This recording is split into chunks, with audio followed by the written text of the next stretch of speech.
It was 4 years ago this month that I was finishing a work shift at a local hospital. And as I was walking out to my car, 2 federal agents approached me and they said that I had a choice.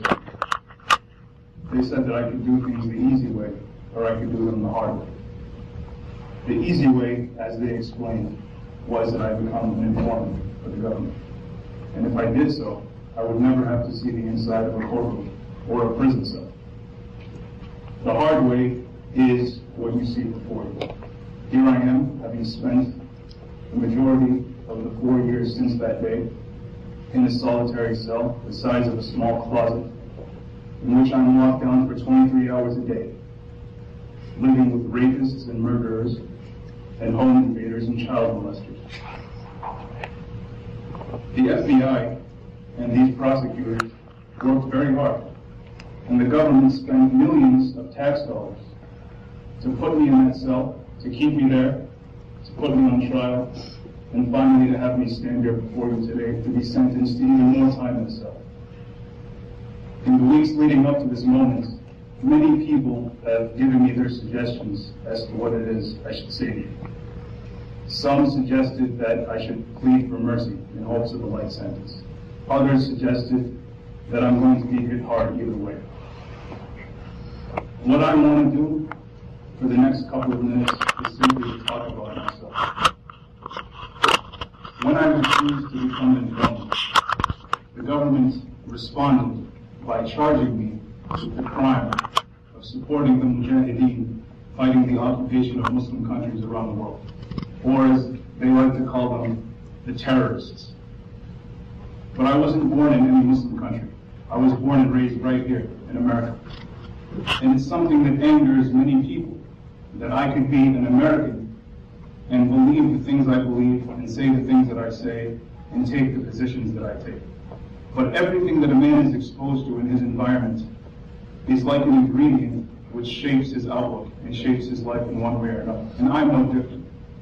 So in more ways than one, it's because of America that I am who I am. When I was 6 years old, I began amassing a collection of comic books. That man implanted a concept in my mind, introduced me to a paradigm as to how the world is set up. That there are oppressors, there are the oppressed, and there are those who step up to defend the oppressed. And that resonated with me so much that throughout the rest of my childhood, I gravitated towards any book I could find that reflected this concept. So my favorites were Uncle Tom's Cabin, the autobiography of Malcolm X, and so forth. And I even found an ethical dimension to The Catcher in the Rye. By the time I got to high school and began taking serious history classes, I started to learn just how real this paradigm was in the world, and still is. So I learned in high school, as a student in the classroom, about the Native Americans and what befell them at the hands of Columbus and the European settlers who came after him. I learned about how the descendants of those European settlers were in turn oppressed under the tyranny of King George III. I read about people like Paul Revere and Tom Paine, and I learned about how Americans began an insurgency against British forces, an insurgency that we now celebrate as the American Revolutionary War. And in fact, as a kid, I went on school field trips to visit the most famous battlefields of that war, some just a few blocks from this courthouse. I learned about Harriet Tubman, Nat Turner, John Brown, and the fight against slavery in this country. I learned about Philip Goldman and Eugene Debs and the struggles of the labor unions and the poor and working class. I learned about Anne Frank and the Nazis and how they persecuted minorities and imprisoned dissidents. I learned about Rosa Parks, Malcolm X, Martin Luther King, and the Civil Rights Struggle. I learned about Ho Chi Minh and how the Vietnamese fought for decades to liberate themselves from one invader after another. I learned about Nelson Mandela and the fight against apartheid in South Africa. Everything I learned in those years confirmed that paradigm that I was introduced to when I was 6. That throughout history, there has been a constant struggle between the oppressed and their oppressors. And with every struggle that I learned about, I found myself consistently siding with the oppressed and consistently admiring and respecting those who stepped up to defend them, regardless of nationality, regardless of religion. And I never threw my class notes away. As I stand here speaking, they are piled very neatly in my bedroom closet at home.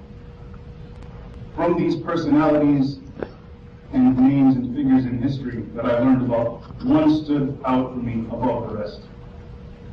I was impressed by Malcolm X in many ways, but above everything, I was fascinated by the concept of transformation, of his transformation. If you've ever seen the movie X by Spike Lee, it's over 3.5 hours long. And the Malcolm at the beginning of the movie is very different from the Malcolm at the end. At the beginning, he begins a life. He begins his life as an illiterate criminal, but he ends it as a husband, as a father, as an eloquent and protective leader of his people, as a disciplined Muslim performing the Hajj in Mecca, and finally as a martyr. The life of Malcolm X taught me that Islam was not simply something one is born with or inherits. It's not a culture, it's not an ethnicity. It's a way of life. It's a state of mind that anyone can choose, regardless of where they're born, regardless of how they were brought up. And this led me to look deeper into Islam. And I was hooked. I was a teenager back then, but Islam had the answer to the biggest questions that I was asking myself. The questions that the greatest scientific minds had been unable to answer. The questions that the rich and famous were sometimes driven to depression and suicide from being unable to answer. Why do we exist? What's the purpose of life? What's the purpose of our presence in the universe? So Islam had all of these answers prepared for me.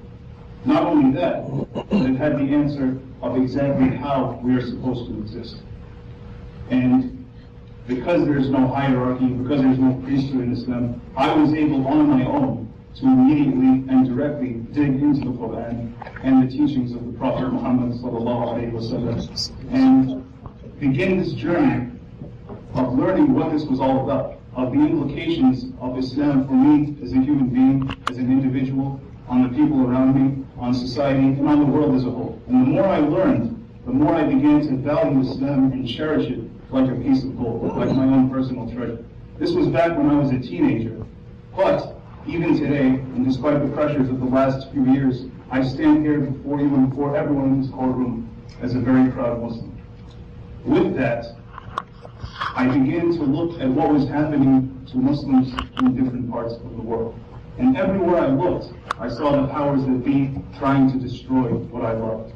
I learned about what the Soviets had done to the Muslims of Afghanistan. I learned what the Serbs had done to the Muslims of Bosnia. I learned what the Russians were doing to the Muslims of Chechnya. I learned what Israel had done in Lebanon and what it continues to do in Palestine until today with the full backing of the United States. And I learned what America itself was doing to Muslims. I learned about the Persian Gulf War and the depleted uranium bombs that were dropped all over Iraq that killed thousands of people immediately and caused cancer rates to skyrocket around that country. As Jay mentioned, I learned about the American-led sanctions on Iraq that, according to the United Nations itself, resulted in the deaths of over 500,000 children under the age of 5 because they made it illegal for food and medicine and medical equipment to be imported into the country. I saw an interview of Madeleine Albright on 60 Minutes where she was directly asked about these 500,000 children who had perished. And her response, she expressed her belief very clearly that these 500,000 children were, quote, worth it. I then watched on September 11, 2001, as a group of people felt so driven and so outraged by the deaths of these children that they hijacked airplanes and flew them into buildings. I then watched as America attacked and invaded Iraq directly in 2003. I saw the effects of shock and awe in the opening days of the invasion. I saw footage of children, of babies in hospital wards with shrapnel from American missiles sticking out of their foreheads. And of course, none of these was shown on CNN. I learned about the town of Haditha, where 24 Muslims, including a 76-year-old man in a wheelchair, women, and even toddlers, were shot up and blown up in their night clothes as they slept by U.S. Marines. I learned about Abida Janetti, a 14-year-old Iraqi girl who was gang raped by 5 American soldiers, who then shot her and her parents in the head and set fire to their corpses. This is a picture of that girl. And as you can see, Muslim women do not even show their hair to unrelated men. And I ask you to just imagine for a moment a 14-year-old girl from a conservative village in the middle of Iraq who has never encountered a foreigner in her life, having her dress torn off of her body and being sexually assaulted by not 1, not 2, not 3, not 4, but 5 American soldiers. Just imagine that for a second. The government always talks about how angry I am and they're holding it against me as a crime. How can anyone not be angry when they hear a story like this? And even today, as I sit in my jail cell, I read in the papers about the drone attacks that continue to kill Muslims in Pakistan, in Somalia, in Yemen, every other day. Just last month, we heard about the 17 Afghan Muslims, Muslim mothers with their kids, who were shot to death by an American soldier, who then also set fire to their corpses. And these are just snapshots. These are just the stories that make it to the headlines. These are just the tip of the iceberg. But my point is that one of the first concepts that I learned in Islam was the concept of loyalty, the concept of brotherhood. That every Muslim woman in the world is my sister, and every Muslim man in the world is my brother. And together, we are one large body who must protect each other. In other words, there was no way that I could be witnessing these things being done to my brothers and sisters around the world, including by the United States of America, and remain neutral. My sympathy for the oppressed continued, but it now became more personal, as did my admiration for those who stepped up to defend it. I mentioned Paul Revere. When Paul Revere jumped on a horse and took his midnight ride, it was for the purpose of warning the people that the British were going to march to Lexington to arrest Sam Adams and John Hancock, and then on to Concord to confiscate the weapons that were stored there by the Minutemen. By the time the British got to Concord, they found the Minutemen waiting for them. Weapons in hand, the Minutemen shot at the British, they engaged them in battle, and they beat them.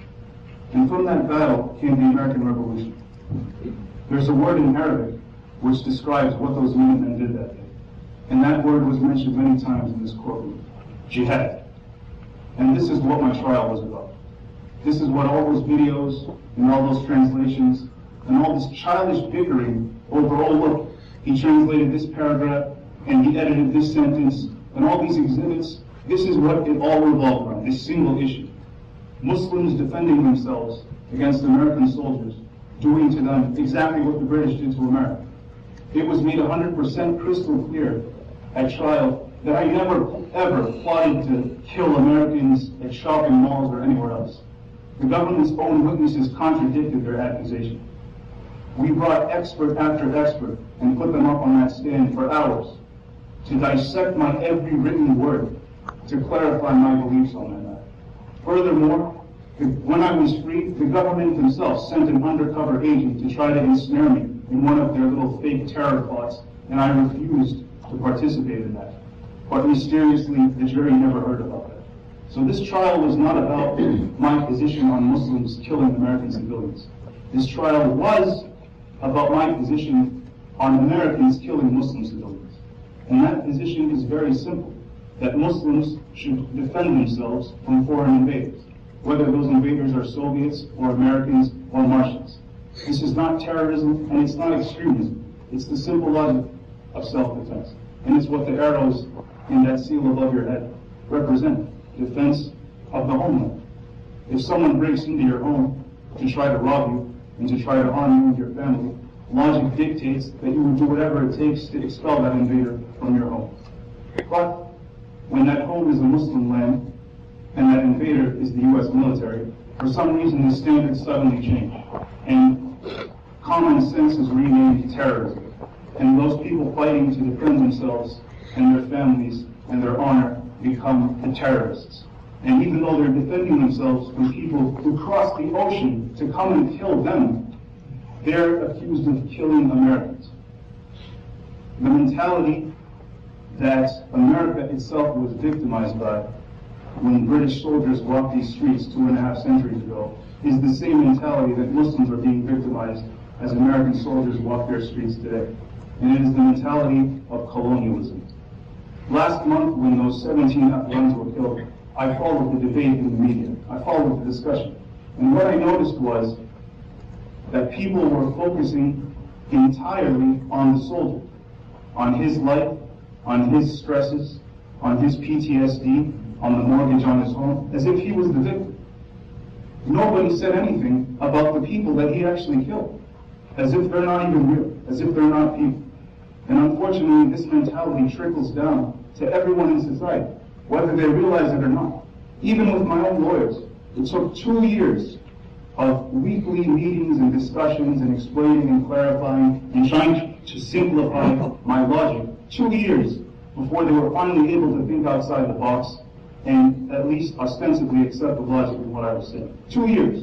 And if it took this long for people so intelligent, whose job it was to defend me, people so dedicated, then to throw me in front of a jury, a randomly selected jury, under the premise that they are my impartial peers. I mean, come on. I wasn't tried before a jury of my peers because with the mentality in America today, I don't have any peers. And counting on this fact, the government prosecuted me, not because they needed to, but simply because they could. One last thing I learned in history class is this. America has historically supported some of the most unjust policies against its minorities, even protecting those policies with the law, only to come decades later and look back and say, what were we thinking? We can look at slavery, we can look at Jim Crow, we can look at the internment of Japanese Americans during World War II. Each of these policies during their respective times was widely accepted in society. And in fact, each was also defended by the Supreme Court. But as time passed and the world changed, both people and the courts reversed course and looked back and said, what were we thinking? Nelson Mandela was considered a terrorist by the government of South Africa and was given a life sentence. But as time passed and the world changed, South Africa shook off its prevalent mentality. They realized just how oppressive their policies were and that it was not he who was the terrorist. They released him from prison and he even became president. So everything is subjective. Even this business of terrorism and who is and isn't a terrorist. One day the Mujahideen fighting an invader are freedom fighters. The next day those same exact Mujahideen fighting a different invader on the same land become terrorists. So it all depends on the time and the place and who the superpower of the world happens to be at the moment. In your eyes, I'm a terrorist. And it's perfectly logical and reasonable and acceptable that I be standing here, the only one in this room, in a bright orange prison jumpsuit. This is perfectly acceptable to you and many people in this country. But history repeats itself. One day America will change. And people will look back and they will recognize this day for what it is.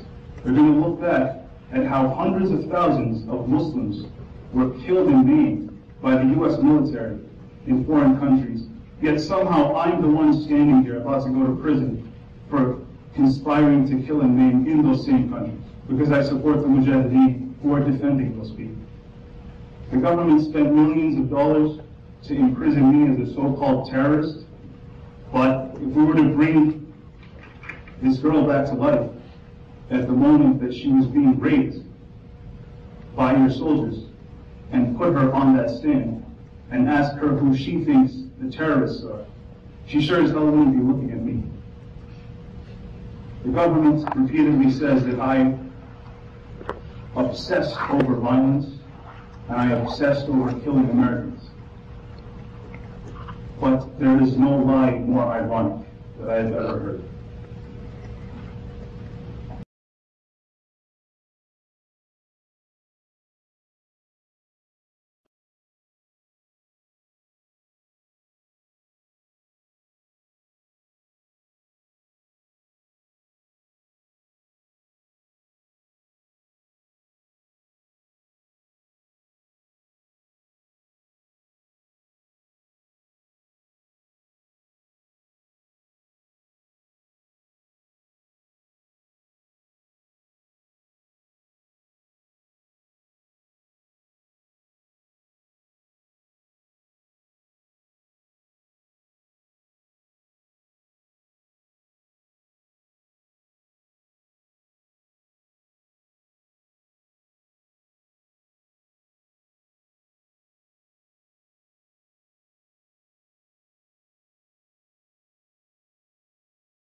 and child molesters.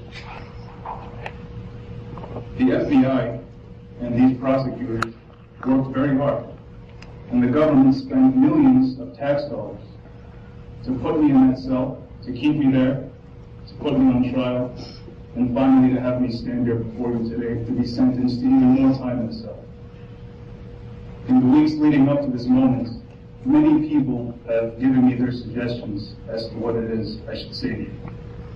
Some suggested that I should plead for mercy in hopes of a light sentence. Others suggested that I'm going to be hit hard either way. And they said that I had a choice. They said that I could do things the easy way, or I could do them the hard way. The easy way, as they explained, was that I become an informant for the government.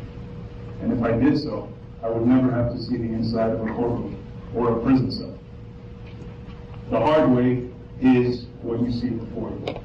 Here I am, having spent the majority of the 4 years since that day in a solitary cell the size of a small closet, in which I'm locked down for 23 hours a day, living with rapists and murderers and home invaders.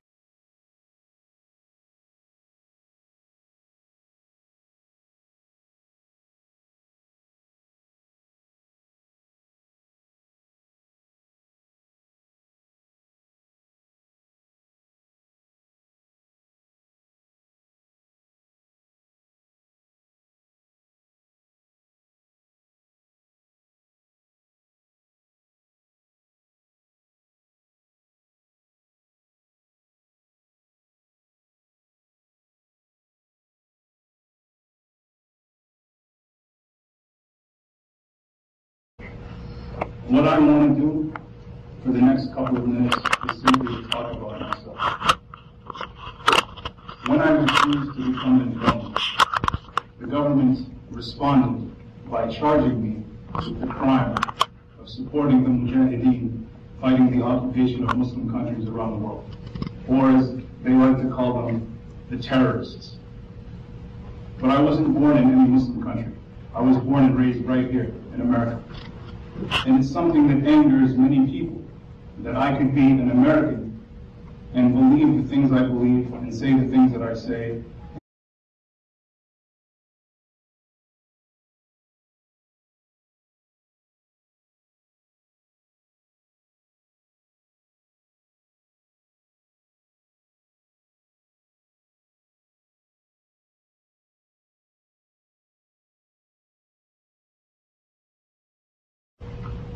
It was 4 years ago this month that I was finishing a work shift at a local hospital.